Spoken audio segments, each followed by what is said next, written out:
सबसे पहले खबर मथुरा से, जहां के मोहली गांव में बिजली चोरी रोकने के लिए गई विभाग की टीम और गांव के एक युवक के बीच जमकर कहासुनी हो गई और देखते ही देखते कहासुनी इतनी बढ़ी कि मारपीट में तब्दील हो गई।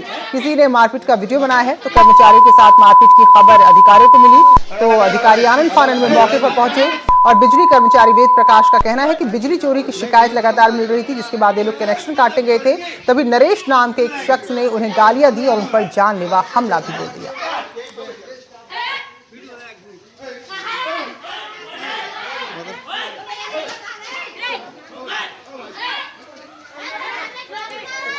महोबा में मृत गौवंशों को अमानवीय तरीके से ले जाया गया, ट्रैक्टर में बांधकर घसीटा गया। सोशल मीडिया पर यह वीडियो सामने आया।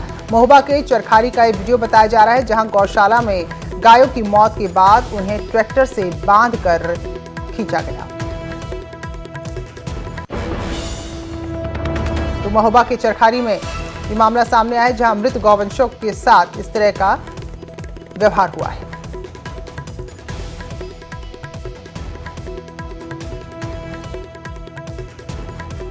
तो ट्रैक्टर से बांधकर कैसे शवों को खींचा जा रहा है, ये तस्वीरों में आप देख सकते हैं। महोबा के चरखारी इलाके की ये घटना है।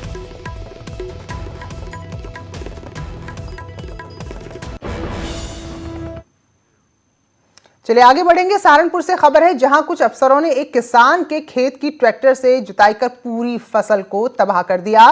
खेत में प्याज लगा हुआ था, जो इन दिनों सोने के भाव में बिक रहा है। पीड़ित परिवार का कहना है कि उनका जमीन को लेकर पड़ोसी से विवाद चल रहा था और मामला अदालत में ही है और कोर्ट से स्टे ऑर्डर भी मिला है, लेकिन इन सब के बीच यहां उनकी फसल को बर्बाद कर दिया गया। बगैर किसी नोटिस के अधिकारी आए और जिस खेत में फसल बो रखा था, प्याज लगा रखा था, वहां ट्रैक्टर चला दिया। फिलहाल एसडीएम सदर ने जांच के आदेश दिए हैं।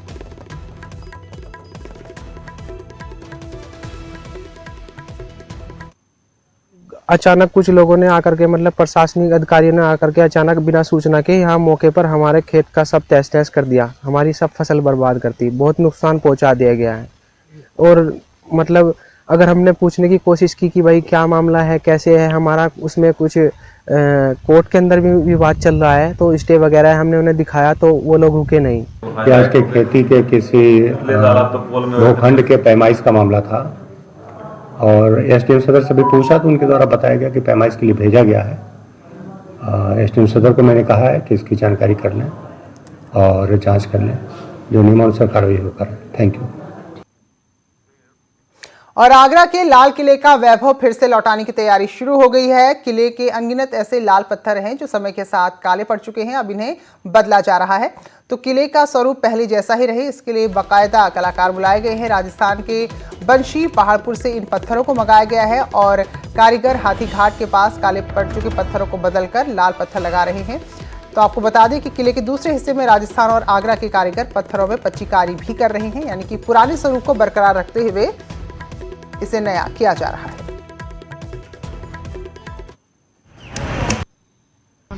ये पिलर बनना खंबा। अच्छा, कहाँ लगे गए? ये लगेगा हाथ के ईंट पे। अच्छा, तो ये कहाँ से आए हैं सब? ये पत्थर आया बंसी पहाड़पुर से, राजस्थान हो से। गया इसको बनाते? इसको हो गए 20-25 दिन हो गए, 2 बंदे को। देश के विशालतम किलों में से एक है आगरा का किला और आगरा के किले का पुराना वैभव लौटाने का काम शुरू हो गया है। तो ये जो एएसआई की पहल पर शुरू हुआ है ये काम, और 15 लाख रुपए की कीमत से जो पत्थर जर्जर हो चुके थे कि इस किले के, उसे बदले जा रहे हैं। पत्थर काले पड़ गए थे, इसकी खबर भी न्यूज़ 18 ने पहले चलाई थी और अब किले के पुराने और जर्जर पत्थर बदले जा रहे हैं। साथ ही साथ ये हाथी गेट के पास का इलाका है और यहाँ मुगलों के ज़माने में हाथी गेट हुआ करता था और बाद में उसे ब्रिटिश सरकार ने जो है बंद करा दिया और इसमें पत्थर चिनवा दिए थे। तो ये गेट आप देख सकते हैं कि किस तरह से बंद कराया गया था और यहाँ पास में यमुना बहती थी पहले कभी कल, लेकिन अब वो दिन नहीं है और यमुना दूर हो चुकी है। लेकिन जो बदहाल किला है उसके काले पत्थरों के संरक्षण का काम शुरू हो गया है और राजस्थान के पहाड़पुर से पत्थर मंगाए गए हैं और उन पत्थरों को तराशने के बाद इस किले में जो पुराने और जर्जर पत्थर हो चुके हैं उन्हें बदलने का काम जारी है। कैमरामैन बंटी के साथ हिमांशु त्रिपाठी, न्यूज़ 18 आगरा। और एटा पुलिस की शर्मनाक करतूत सामने आई है। जड़ी बूटी बेचने वालों पर पुलिस ने लाठियां चला दी, जिसके बाद 1 महीने की बच्ची को साथ ले गई पुलिस। और अब खबर ये आ रही है कि इसमें बच्ची की जान चली गई है। परिजनों का कहना है कि पुलिस की जो बर्बरता थी उसने बच्ची को भी नहीं बख्शा, जिसके चलते 1 महीने की अबोध बच्ची की जान चली गई है। और ये पूरा मामला एटा के आवागढ़ इलाके का है।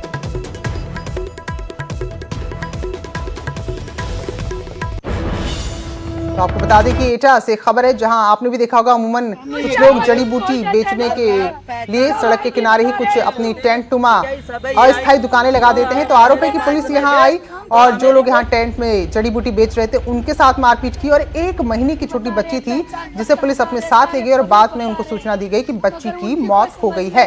तो परिजन पुलिस पर बच्ची के साथ बर्बरता का आरोप लगा रहे हैं।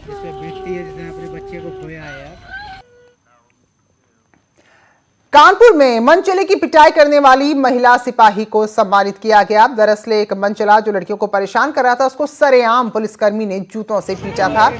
तो इस पुलिसकर्मी की सरकत के लिए लोगों ने सम्मानित किया। हालांकि अगर कानून के दायरे में हम देखें तो ये गलत भी हो सकता है, लेकिन जिस तरह का माहौल है और जो घटनाएं लगातार बढ़ रही हैं और जो मनचले हैं जो बाज नहीं आते अपनी करतूतों से, तो उसको सबक सिखाए।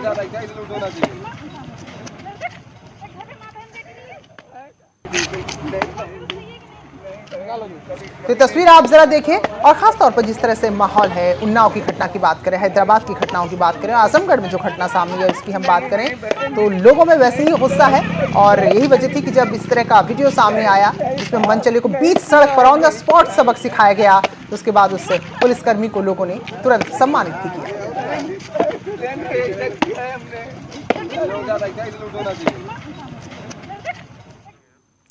और ऐसी ही तस्वीरें कुछ मेरठ से भी आई हैं, जहां मनचलों से उठक बैठक कराई गई। वायरल वीडियो सामने आया है। सिविल लाइन क्षेत्र के सूरजकुंड पार्क का ये पूरा मामला है। दरअसल यहां पर चेकिंग के दौरान एंटी रोमियो स्क्वाड ने 3 मनचलों को पकड़ लिया और उसके बाद देखिए पार्क में ही उनसे उठा बैठक कराई। पार्क में मौजूद लोगों ने पुलिस का इस पूरी कार्रवाई का वीडियो बनाया है। तो सूरजकुंड पार्क में अक्सर ये शिकायतें मिलती है कि यहाँ जो महिलाएं या लड़कियां आती हैं उनके साथ छेड़छाड़ की जाती है। इसको लेकर पार्क में चेकिंग कराई गई, जिसके बाद ये 3 मनचले धरे गए।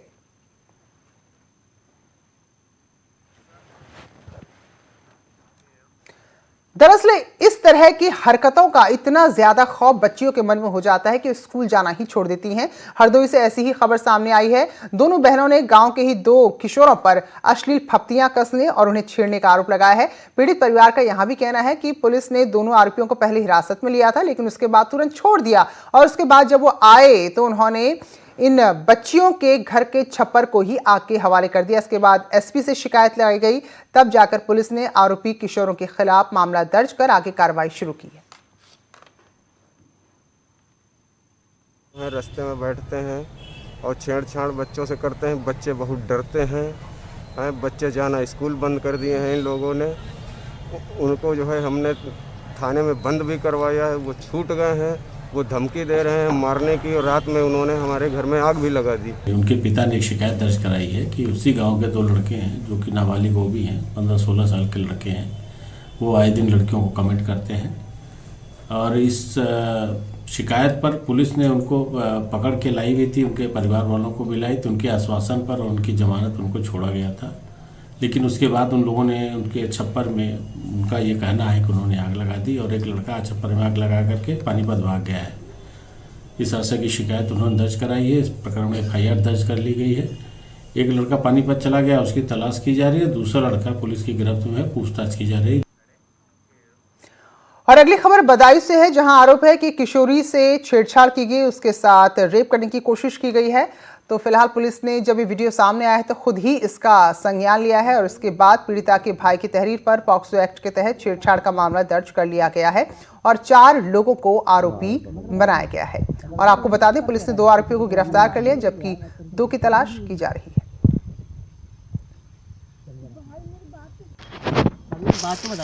और लड़की द्वारा किसी तरह की शिकायत थाना स्तर पर नहीं दी गई थी, फिर भी इसमें संज्ञान लेते हुए उनसे संपर्क किया गया और लड़की के भाई ने इसमें FIR लिखाई है 354A तथा पॉक्सो एक्ट की धाराएं इसमें लगाई गई हैं। इसमें 2 अभियुक्तों को गिरफ्तार करके विधिक कार्रवाई की जा रही है।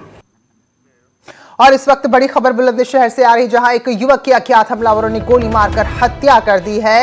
ये युवक ऑफिस से घर लौट रहा था।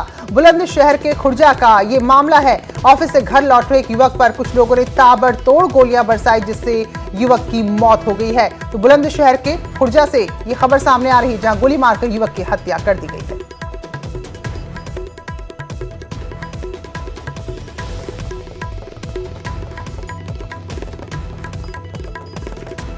तो कई राउंड फायरिंग यहां पर की गई, जिसमें युवक की मौके पर ही मौत हो गई।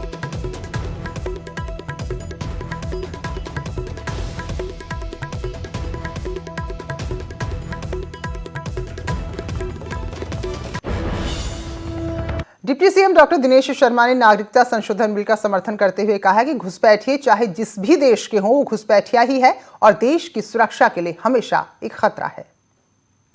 जो हमारे यहाँ का नागरिक नहीं है और जबरन घुसपैठ करता है, तो उसके बारे में तो कोई भी सरकार हो उसको पारदर्शितापूर्ण सोचना ही पड़ेगा कि ऐसे लोगों से हमारे यहाँ के हिंदू का भी नुकसान होता है, हमारे यहाँ के मुसलमान का भी नुकसान होता है, जो भी भारतीय है उसका नुकसान होता है। इसलिए इस प्रकार के घुसपैठिए, चाहे वो पाकिस्तान के हों, चाहे बांग्लादेश या अफगानिस्तान के हों या कहीं और के हों, घुसपैठिया है। और वहीं कांग्रेस पूरी तरह इस मुद्दे के विरोध में उतर आई है। राजधानी लखनऊ के हजरतगंज स्थित गांधी पार्क में यूपी कांग्रेस अध्यक्ष अजय कुमार लल्लू के नेतृत्व में कांग्रेसी कार्यकर्ताओं ने इस बिल के खिलाफ धरना प्रदर्शन किया और गुस्साए कार्यकर्ताओं ने प्रस्तावित बिल की प्रति भी जलाई। इस मौके पर कांग्रेस के प्रदेश अध्यक्ष ने बीजेपी पर हमला करते हुए कहा कि बीजेपी दरअसल देश को बांटना चाहती है।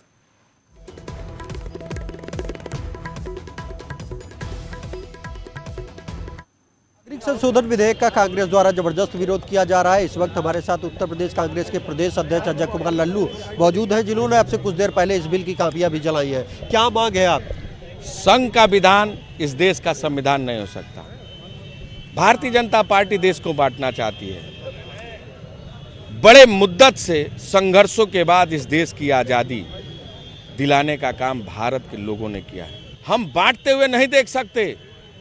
आदरणीय महात्मा गांधी जी की, बाबा भीमराव अंबेडकर का सपना भारत में सबको समान अधिकार मिले, सबको समान नागरिकता मिले। आर्टिकल 14 के अंतर्गत स्पष्ट रूप से उल्लेख है, सबको बराबर की नागरिकता, सबको समान अधिकार। ये भारतीय जनता पार्टी की सरकार बांटना चाहती है। कतई कांग्रेस का कार्यकर्ता नहीं होने देगा। आज हमने बिल जलाया है, कल सड़कों पर प्रदर्शन करेंगे। कल प्रदेश के सभी जनपद के मुख्यालयों पर कांग्रेस पार्टी के लोग उत्तर प्रदेश के गलियारों में इसका विरोध करेंगे। संसद में भी कांग्रेस पार्टी लड़ रही है, सड़क पर भी लड़ेगी, विधानसभा में लड़ेगी और इस सरकार के मंसूबों को कामयाब नहीं होने देंगे। बीजेपी आरोप लगा रही है कि कांग्रेस ने धर्म के आधार पर बंटवारा किया, जिसको सुधारने का काम कर रहे हैं और इस बिल में किसी भी धर्म के व्यक्ति का विरोध नहीं किया जा रहा। पूरा देश जानता है कौन बांट रहा है देश को, कौन लोगों के अंदर दो तरफा नीति अपनाने का काम कर रहा है। इसी भारतीय जनता पार्टी के प्रधानमंत्री ने कहा था सबका साथ सबका विकास। क्या यही सबका साथ सबका विकास है? आप जो लोग आज देश की मूल भावना में हैं, उनको आप इस देश से अलग करना चाहते हैं। आपकी नीयत, आपकी नीति संघ के एजेंडे पर काम करेगी, भारत का संविधान काम करेगा, संविधान की आत्मा काम करेगी। हम संविधान के साथ खड़े और कांग्रेस पार्टी संविधान की रक्षा के लिए हर वो स्तर अपनाने का काम करेगी जिससे संविधान की रक्षा हो सके। कैमरामैन उपेंद्र यादव के साथ Rajiv Pratap Singh, News 18 Lucknow. Delhi Nirbhaya gangrape case के दोषियों को किसी भी दिन फांसी दी जा सकती है। दोषी विनय शर्मा को दिल्ली की तिहाड़ जेल में शिफ्ट कर दिया गया है। इससे पहले विनय मंडोली जेल में बंद था। विनय शर्मा के अलावा जो बाकी 3 दोषी हैं वो पहले से ही तिहाड़ जेल में हैं। तो खबर है कि बिहार के बक्सर सेंट्रल जेल प्रशासन ने फांसी का फंदा तैयार करने का आदेश उसे मिला है। तो देश में केवल बक्सर सेंट्रल जेल में ही फांसी को देने वाली रस्सी तैयार की जाती है, यानी कि फांसी का फंदा तैयार किया जाता है। तो दिल्ली की तिहाड़ जेल में फांसी देने वाली जगह को भी साफ कराने की खबर मिल रही है।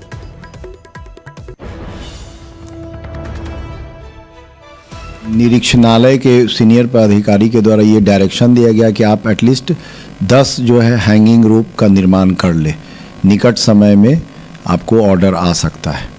अभी तक ऑफिशियली कहीं से ऑर्डर आई नहीं है, लेकिन चूंकि सीनियर पदाधिकारी का निर्देश है और पूरे बिहार में बक्सर में ही रस्सी बनती है। पूरे बिहार क्या कहा जाए, ये अभी कुछ दिनों पहले तक तो पूरे इंडिया में बक्सर में ही रस्सी बनती थी। हाँ फांसी की। आखिरकार बीएचयू के संस्कृत विज्ञान धर्म विज्ञान संकाय के डॉक्टर फिरोज खान ने असिस्टेंट प्रोफेसर पद से इस्तीफा दे दिया है और अब वो आर्ट फैकल्टी में संस्कृत पढ़ाएंगे। विरोध करने वाले छात्र तर्क दे रहे थे कि एक मुस्लिम प्रोफेसर कैसे हिंदू कर्मकांड को पढ़ा सकता है, लेकिन सवाल ये उठ रहा है कि कई दिनों से लगभग महीने भर से ज्यादा जो धर्म युद्ध चला, इसमें कौन जीता कौन हारा।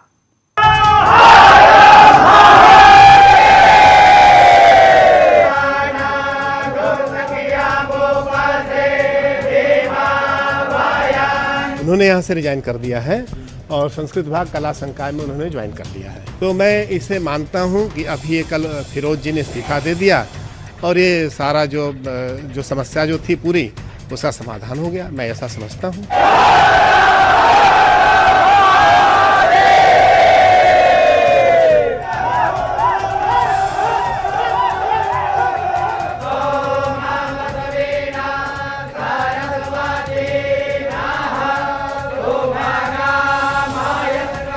बीएचयू के धर्म विज्ञान संकाय में डॉक्टर फिरोज की नियुक्ति को लेकर जो विवाद चल रहा था एक महीने से, आज वो खत्म हो गया।